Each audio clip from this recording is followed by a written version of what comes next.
epoxy laid on the floor, and it looks pretty good.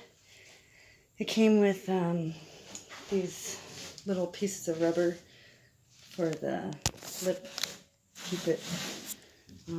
I hated it. I thought it was ugly, so I went ahead and painted over it for the most part, but that's where the bed was going to be, so I'm not too worried about that section. I did all the way to, and so now I'm wondering, I have this leftover laminate from a different project. See, I did all the stairs as well.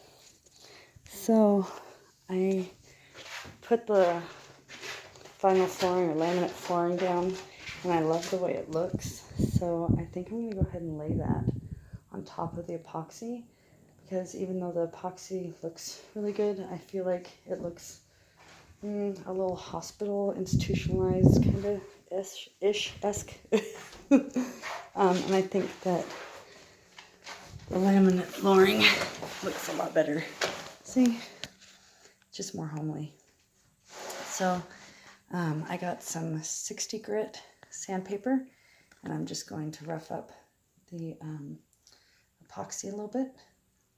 And then I got some tile glue and a speed square that I borrowed. Where is it? Right there. And I bought one of these.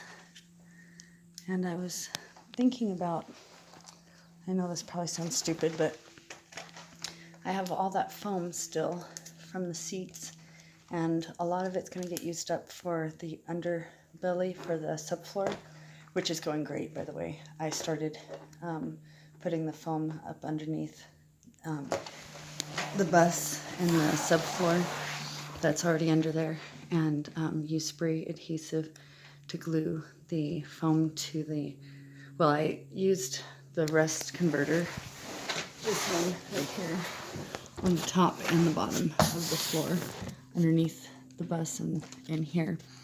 So, and then after that, I put the foam up with the spray adhesive, and then I used, let's see, I've got all of it right here. Oh, and I also used this. So I used this wheel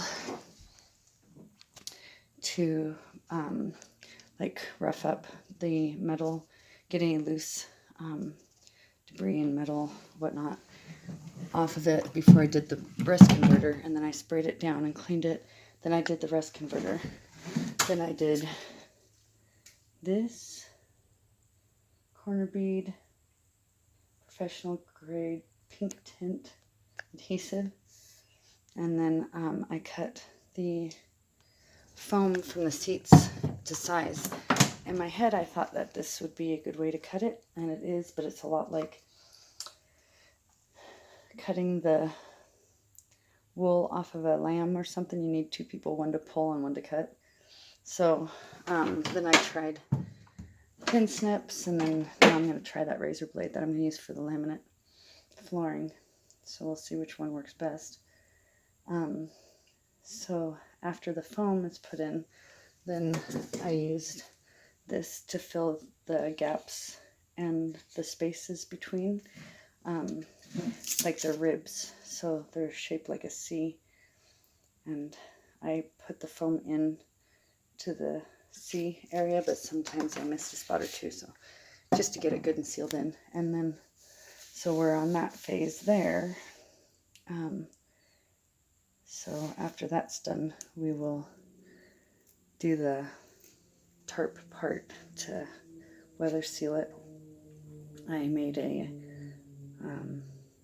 linseed oil and beeswax mixture. I double boiled it, and a big canvas, so it's going to get dipped into the linseed oil and beeswax, and then that should weatherproof it. And then I'm going to put them on with marine grade snaps, the canvas onto the bus. I don't know if that makes sense. And then flex seal it to try to prevent moisture and whatnot from getting up in there. Anyhow, so I do have, that's taking care of the bulk of the foam from the seats, but I also have this thin foam. And I'm wondering, I'm going to do a little test patch in the back where it'll get covered. But I'm wondering if, man, it would be kind of cool if it would work out that I lay this down and glue it, and then the laminate on top of there, because holy cow, that's soft. And this bus is so noisy when it's, well, always. So I was thinking it sure would be a nice sound barrier, but I'm not sure how well the laminate's going to stick to it and how well this is going to stick to the floor. So I'm going to do a test run. I'm going to sand down an area and maybe cut a little 1x1 section or something of each, and then lay it down and give it 24 hours and then beat it up a little bit and see if it works. So that's where we're at with that.